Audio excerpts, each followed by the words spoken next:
ഈ കഥ ഒരു മലയെ പറ്റിയാണ്. ചില ട്രക്കിംഗ് ചെയ്ത് വരുന്ന ഗ്രൂപ്പ് ഈ മലയുടെ അടുത്തേക്ക് വരുമായിരുന്നു. ഈ ഗ്രൂപ്പിൽ മൊത്തം ഒരു 5 പേരുണ്ടായിരുന്നു. 3 ചെക്കന്മാരും 2 പെൺകുട്ടികളും. എല്ലാവരും ഒരു നല്ല ട്രാക്കേഴ്സ് ആയിരുന്നു. എൻ്റെ ഫ്രണ്ട്സൊക്കെ പറഞ്ഞു ഈ സ്ഥലം പ്രശ്നമാണെന്ന്, ഇവിടെ പ്രേതങ്ങളൊക്കെ ഉണ്ടെന്ന് പറഞ്ഞു. അതെ, ഞാനും അത് കേട്ടിട്ടുണ്ട്. അതെ, ലോക്കലിലുള്ള ആൾക്കാരും അങ്ങനെയാണ് പറഞ്ഞത്. അവർ ഈ മലയിൽ നിന്നും കുറച്ച് ദൂരെ ജീവിക്കാനാണ് ആഗ്രഹിക്കുന്നത്. പക്ഷെ എനിക്ക് ഫ്രണ്ട്സ്, ഇവിടെയുള്ള ആൾക്കാർ മേലെ കയറാൻ പേടിച്ചിട്ടാണ് ഇങ്ങനെ പറയുന്നത്. ഇവിടെ ഭയങ്കര തണുപ്പുള്ള സ്ഥലമാണ്, ഇവിടെ ഇടയ്ക്കിടയ്ക്ക് പുയലൊക്കെ വരുന്നതാണ് പറയുന്നത്. അതുകൊണ്ടാണ് ഇവിടെയുള്ള ജനങ്ങളൊക്കെ ഇങ്ങനത്തെ കഥയൊക്കെ അടിച്ചു വിടുന്നത്. നമ്മൾ അതിനെ പറ്റിയൊക്കെ എന്തിനാ ആലോചിക്കേണ്ടത്? നമ്മൾ ഈ മലയൊക്കെ നല്ലോണം ചുറ്റി കാണാൻ വേണ്ടിയല്ലേ ഇവിടെ വന്നത്. നമ്മളൊക്കെ പ്രൊഫഷണൽ ട്രാക്കേഴ്സ് ആണ്. ആ, അതും ശരിയാണ്. അങ്ങനെ തന്നെ നമ്മൾ ഇതുപോലെ തന്നെ ഇതിന്റെ റെക്കോർഡ് ബ്രേക്ക് ചെയ്യാൻ നമ്മൾ ശ്രമിക്കണം. അതെ, തീർച്ചയായും. എല്ലാ ട്രാക്കേഴ്സും വളരെ സന്തോഷത്തോടെ തന്നെ അങ്ങോട്ട് കയറാൻ വേണ്ടി റെഡിയായിരിക്കുകയായിരുന്നു. പക്ഷേ അവർക്ക് അറിയില്ലായിരുന്നു അങ്ങോട്ട് കയറി കഴിഞ്ഞാൽ അവിടെ അവർ എന്താ കാണാൻ പോകുന്നെന്ന്. കുറച്ചു നേരം അവരുടെ കാര്യങ്ങളൊക്കെ നന്നായിട്ട് തന്നെ ഉണ്ടായിരുന്നു. എനിക്ക് എന്താ തോന്നുന്നു വെച്ചാൽ നമുക്ക് ഈ സ്ഥലത്ത് ഒരു ക്യാമ്പ് ഇട്ടാൽ നന്നായിട്ടുണ്ടാവും. ഇതിനു ശേഷം ഇങ്ങോട്ട് പോകുന്നത് നന്നില്ലെന്ന് തോന്നുന്നു. രാത്രിയായപ്പോൾ കാലാവസ്ഥ വല്ലാതെ ഒരു മാറ്റമുണ്ടായിരുന്നു. അവർ വേറെ വേറെ ആയിട്ട് 2 ടെന്റും കെട്ടിവെച്ച് അവിടെ കിടക്കാൻ പോകാൻ തയ്യാറില്ലായിരുന്നു. അതിനുശേഷം അവരെല്ലാവരും ഭക്ഷണം കഴിച്ച് അവരവരുടെ ടെനറ്റിലേക്ക് പോയി തയ്യാറെടുപ്പിലായിരുന്നു. ഈ പെണ്ണുങ്ങളും ഒരു ടെന്റിലായിരുന്നു, ആണുങ്ങളൊക്കെ മറ്റൊരു ടെന്റിലായിരുന്നു. സാറാ, നീ എന്താണ് കരുതുന്നത്? ഈ കാട്ടിൽ എന്ത് സംഭവിക്കും? ഞാൻ ഒരുപാട് കഥകൾ കേട്ടിട്ടുണ്ട്. ഈ കാട്ടിനകത്ത് ആരൊക്കെയാണോ വന്നിട്ടുള്ളത് അവരാരും തിരിച്ചു പോയിട്ടേ ഇല്ലാത്രേ. ഇവിടെ ഒരുപാട് ഭൂതങ്ങളുണ്ടത്രേ, വിധവിധമായ. പക്ഷെ നീ വിശ്വസിക്കുന്നുണ്ടോ ഇവിടെ പ്രേതങ്ങൾ കാണുമെന്ന്? എനിക്കും അത്ര വിശ്വാസമൊന്നുമില്ല.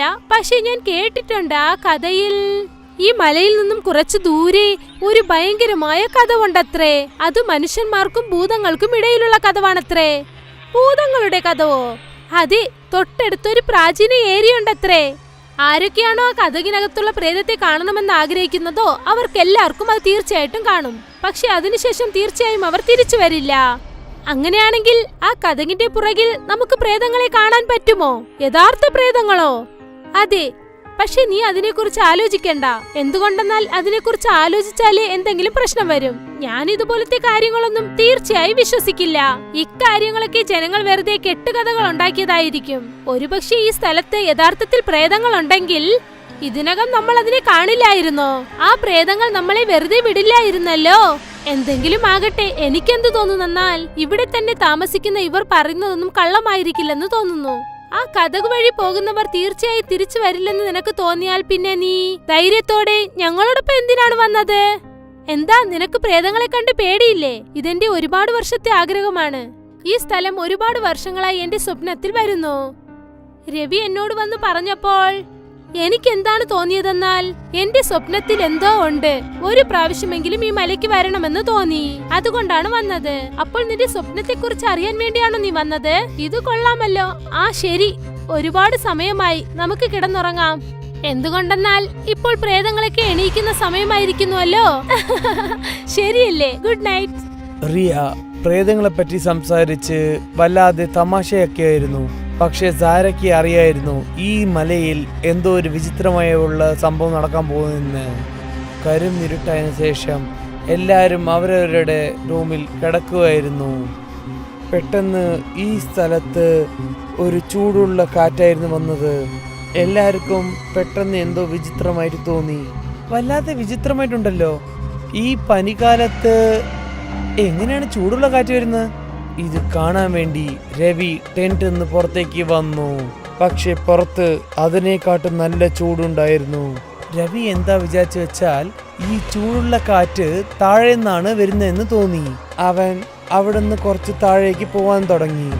അവൻ കുറച്ച് ദൂരം അങ്ങോട്ട് പോയതിനു ശേഷം അവൻ കണ്ടത് അവന്റെ കണ്ണുകൊണ്ട് തന്നെ വിശ്വസിക്കാൻ പറ്റില്ലായിരുന്നു. അത് ഒരു ഭയങ്കരമായിട്ട് ഉണ്ടായിരുന്നു. അവിടെ ഒരു മിന്നിക്കൊണ്ടിരുന്ന ഒരു കഥവ് കണ്ടിരുന്നു. അവിടെ നിന്ന് പുറത്തു വന്നത് ഒരു വലിയ ഭൂതങ്ങളായിരുന്നു.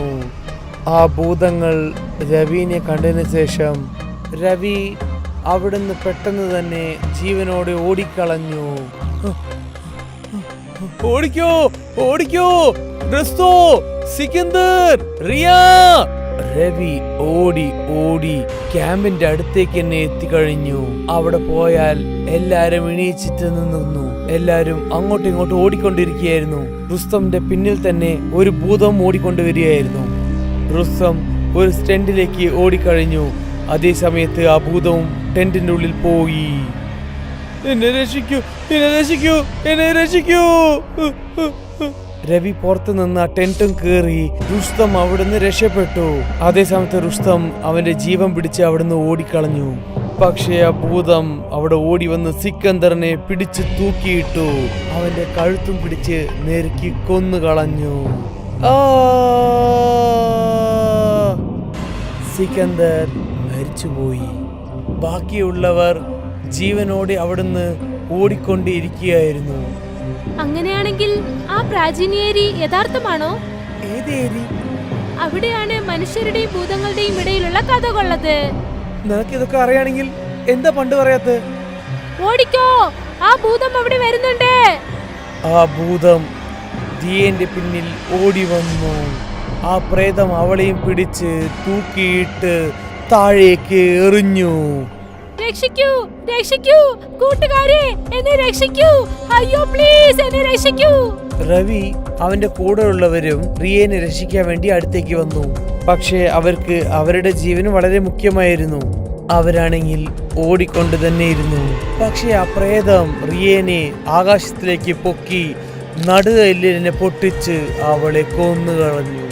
റിയന്റെ മുതുകെലുമ്പ് പൊട്ടിയ ഒച്ച തന്നെ കേട്ടു. അവൾ അപ്പൊ തന്നെ മരിച്ചും പോയി. റിയന് ശേഷം സാരയ്ക്കും ഇതേ നിലമ തന്നെയായിരുന്നു എത്തിയത്.